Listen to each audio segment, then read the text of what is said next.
London had rarely shown mercy to timid hearts, and its cruelty glittered more brightly than the chandeliers suspended above the city's grandest ballrooms. Carriages rolled endlessly through rain-polished streets, their lacquered doors reflecting torchlight like funeral mirrors, while inside the mansions of Mayfair, noble families traded rumors with the same appetite other men reserved for wine. Among all the scandals circulating beneath painted ceilings and crystal lamps, none provoked greater fascination than the approaching marriage between Duke Adrian Ashbourne and the woman society had already decided he could never love. Lady Evelyn Whitmore arrived in London beneath a sky the color of tarnished silver. She sat silently beside her mother's carriage window, gloved hands folded tightly in her lap as bare trees drifted past like black lace against the mist. At 23, she possessed neither the dazzling beauty admired by fashionable circles nor the practiced wit expected from ambitious young ladies. Her features were delicate rather than striking, her gowns elegant yet modest, and her quietness was too often mistaken for weakness. Still, there existed about her an unmistakable gentleness that softened every room she entered, though few cared to notice it. "Remember yourself, Evelyn," her mother murmured without looking toward her. "You are soon to become a duchess.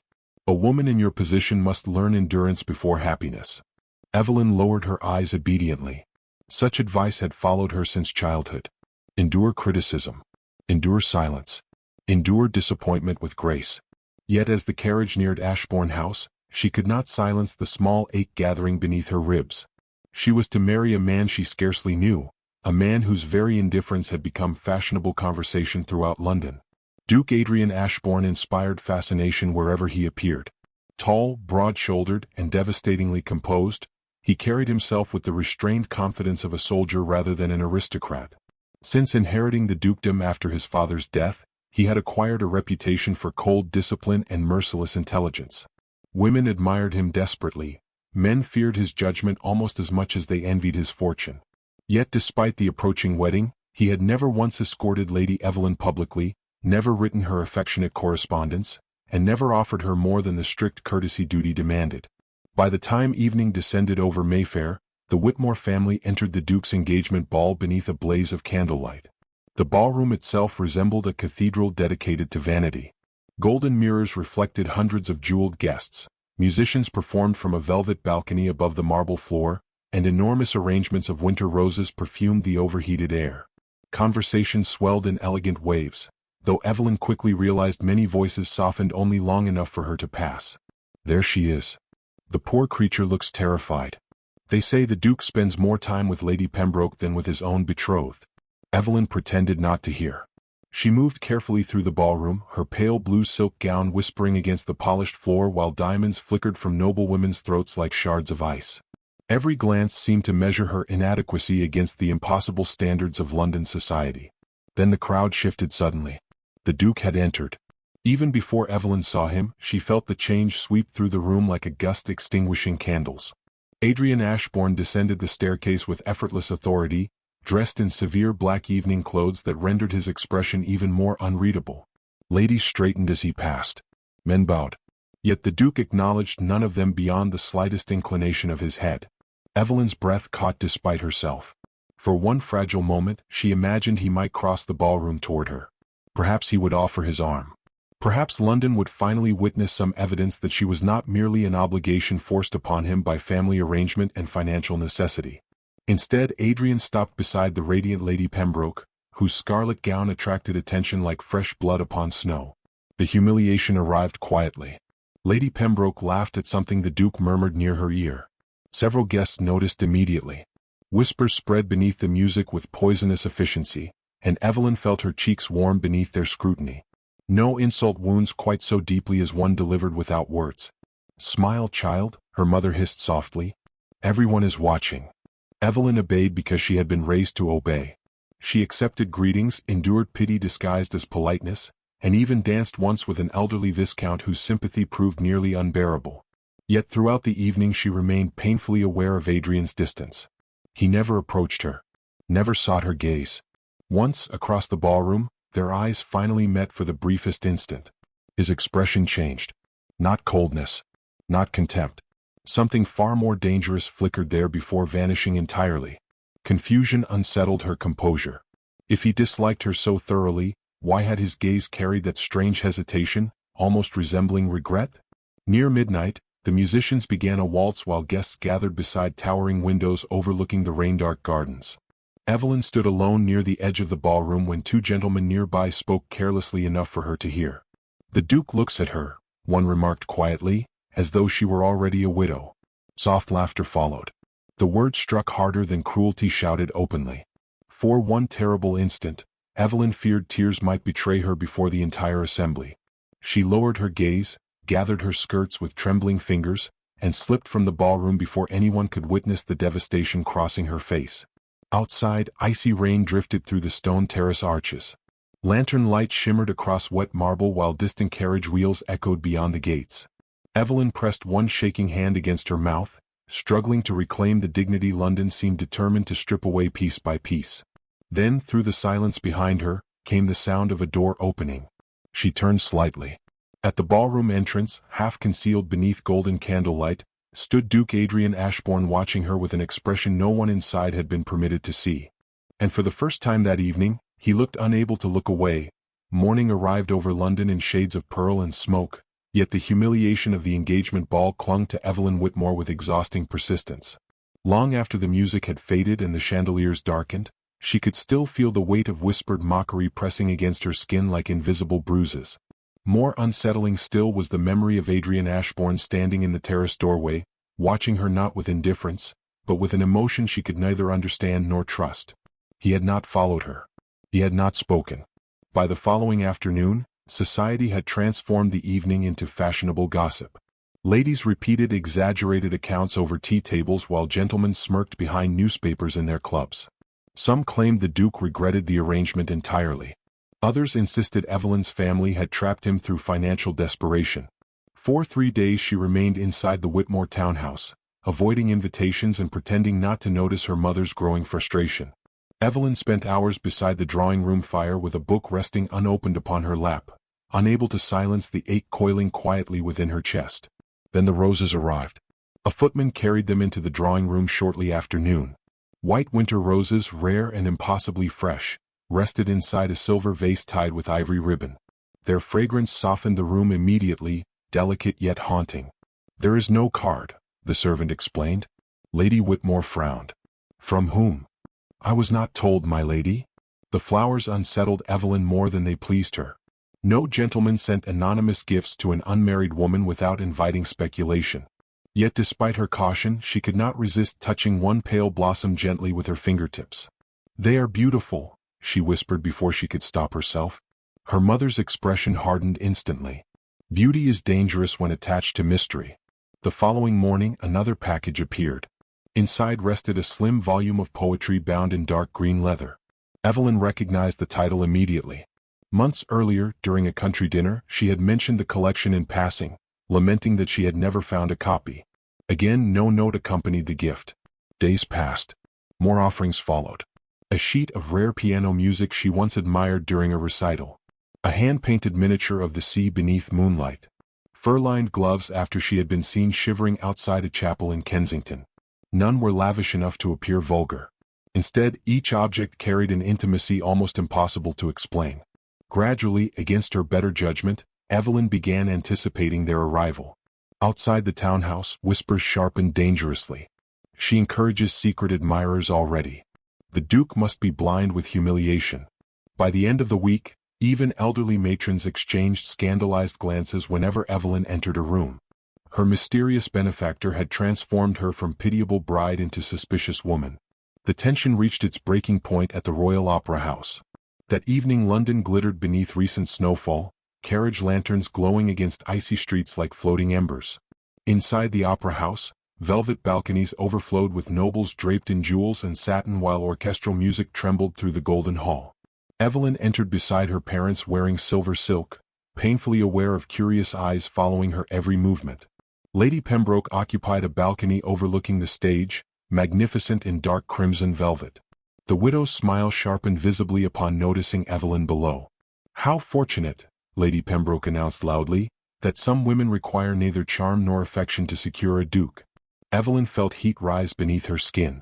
Her mother stiffened beside her, but neither woman dared respond publicly. Then sudden silence swept through the hall. Adrian Ashbourne had entered.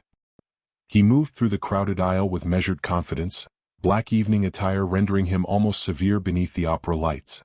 Several ladies brightened instantly at his appearance. Yet tonight the Duke acknowledged none of them. His attention settled immediately upon Evelyn. Adrian crossed the theater directly toward her. Whispers erupted around them as he stopped beside her chair. For one suspended moment neither spoke. Evelyn noticed exhaustion shadowing his eyes. Then he offered his gloved hand calmly. "Lady Evelyn," he said, his voice low and controlled, "you appear abandoned."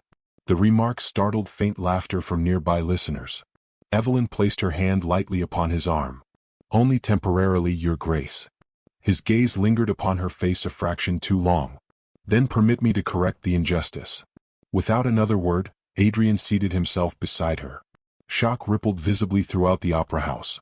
Noblewomen exchanged stunned glances behind jeweled fans while gentlemen pretended not to stare openly. Across the balcony, Lady Pembroke's expression tightened with unmistakable irritation. The music resumed, though Evelyn scarcely heard it. Adrian remained beside her through the performance, occasionally leaning near enough for his voice to brush her ear. "You should not listen to them," he murmured once. "London would collapse from disappointment if deprived of gossip." A faint smile touched his mouth before vanishing again. Later, during intermission, Lady Pembroke descended deliberately toward their box. "How admirable," she remarked smoothly, "that duty can inspire such convincing devotion." Evelyn lowered her gaze, prepared to endure another humiliation. Instead, Adrian rose slowly to his feet. "One should exercise caution," he said quietly, "before insulting the future Duchess of Ashbourne in my presence." Lady Pembroke's confidence faltered for the first time.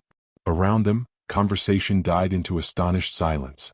When the opera concluded, crowds spilled toward the snowy streets beneath glittering gaslight.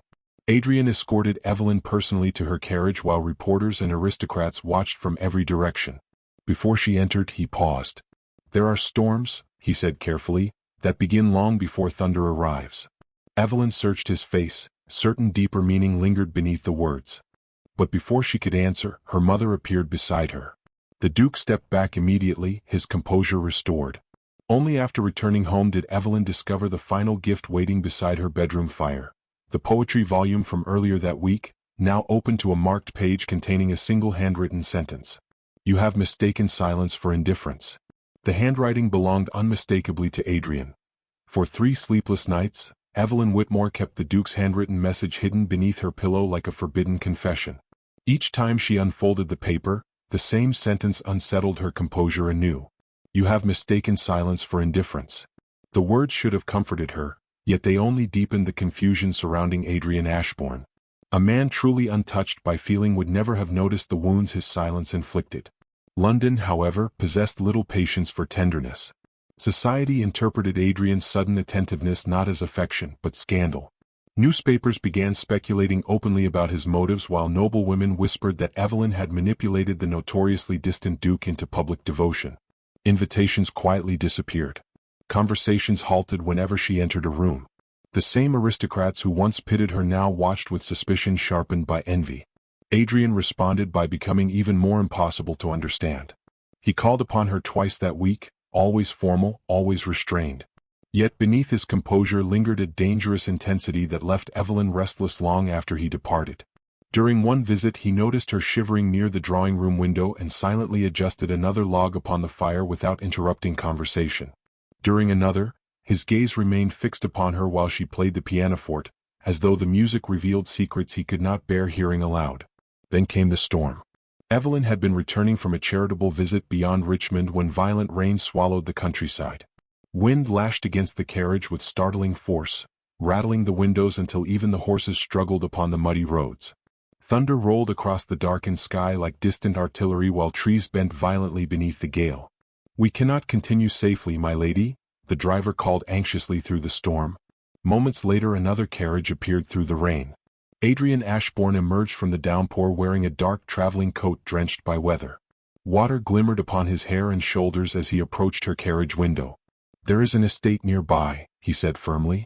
"The roads will flood before nightfall." Evelyn hesitated only briefly before accepting his assistance. The manor belonged to the Ashbourne family, though far smaller than the grand London residence. By the time servants ushered them inside, Twilight had already surrendered to darkness. Rain battered the tall windows mercilessly while wind sighed through distant corridors lined with ancestral portraits. Firelight flickered across polished wood walls, bathing the quiet rooms in amber warmth. For the first time since their engagement began, Evelyn found herself alone with Adrian beyond the reach of society's watchful eyes. Dinner passed quietly at first. Candles glowed between them while silver cutlery reflected soft firelight across the table. Outside, thunder continued shaking the ancient manor. "You dislike London?" Adrian observed suddenly. Evelyn glanced upward. "Does anyone truly like it? One learns to survive it." "That is not the same thing." A faint shadow crossed his expression. "No, it is not." Silence settled again, though it no longer felt cold. Without crowds surrounding him, Adrian appeared less untouchable somehow. Weariness softened the severe lines of his face, revealing loneliness she had never fully noticed before. "You fear marriage," Evelyn said quietly before caution could silence her. He did not deny it. "My father feared nothing except tenderness," Adrian replied after a long pause. He considered affection a weakness in men. "My mother spent 20 years attempting to earn warmth from a husband incapable of offering it." The confession altered something between them instantly. Evelyn set down her wineglass carefully. "And you believed you would become him." "I believed marriage itself destroys gentleness." His gaze lifted toward hers steadily. "Then I met you." The words struck with dangerous softness. Adrian rose slowly from his chair and crossed toward the fireplace, where flames illuminated the harsh elegance of his profile. Rain streaked endlessly against the windows behind him. "You terrify me, Evelyn." Her breath caught faintly at the intimacy of hearing her name upon his lips. "I do not understand." He turned toward her fully then, vulnerability breaking through his composure for the first time.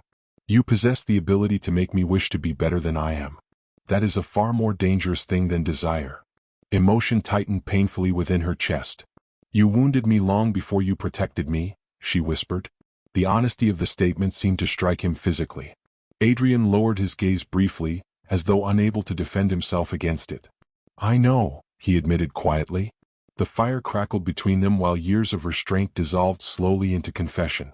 Adrian revealed truths he had hidden beneath discipline and distance. His fear of repeating his father's cruelty, his certainty that Evelyn deserved someone capable of uncomplicated affection, his growing inability to remain untouched by her quiet strength. Finally, Evelyn asked the question haunting her for days. "The gifts," she said softly. "Why send them anonymously?" A rare, almost shy expression crossed his face. "The roses because you stopped to admire them outside Ashbourne House after the engagement ball. The music because you hummed the melody beneath your breath when you believed no one listened. The miniature because you once said the sea felt honest compared to society." Evelyn stared at him in stunned silence. He had noticed everything. Outside, thunder rolled again, deeper now, while candle flames trembled against the storm. Adrian stepped closer until only inches separated them. She could hear the unevenness entering his breathing, could feel warmth radiating from him despite the chill lingering in the room. His hand lifted slightly as though resisting the urge to touch her face. "If I kissed you now," he murmured hoarsely, "I should never recover from it." The words shattered the final distance between them emotionally, even as neither moved. Then sudden footsteps echoed beyond the corridor. A servant appeared pale-faced at the doorway, clutching a freshly arrived London newspaper. "Your Grace," he said nervously, "the city already knows Lady Evelyn has spent the night here alone with you." By dawn, London had transformed one storm-bound evening into a scandal vast enough to stain an empire. Newspapers arrived at breakfast tables carrying carefully poisonous headlines, implying that Lady Evelyn Whitmore had compromised herself before marriage inside the Duke of Ashbourne's private estate. Some articles suggested seduction. Others hinted at secret intimacy long concealed behind polite society's curtains. The truth mattered little. Reputation within aristocratic circles relied not upon facts, but upon spectacle. Evelyn read the accusations in numb silence while rainwater still clung faintly to the hem of the gown she had worn the previous evening. Across the drawing room her mother paced furiously. "This cannot continue," Lady Whitmore snapped, crushing the newspaper within trembling hands. "The engagement will collapse if the Duke does not act immediately." Yet Evelyn scarcely heard her. Her thoughts remained trapped beside the manor fire, replaying Adrian's confession with relentless clarity. "You terrify me." No man had ever spoken to her with such raw honesty before.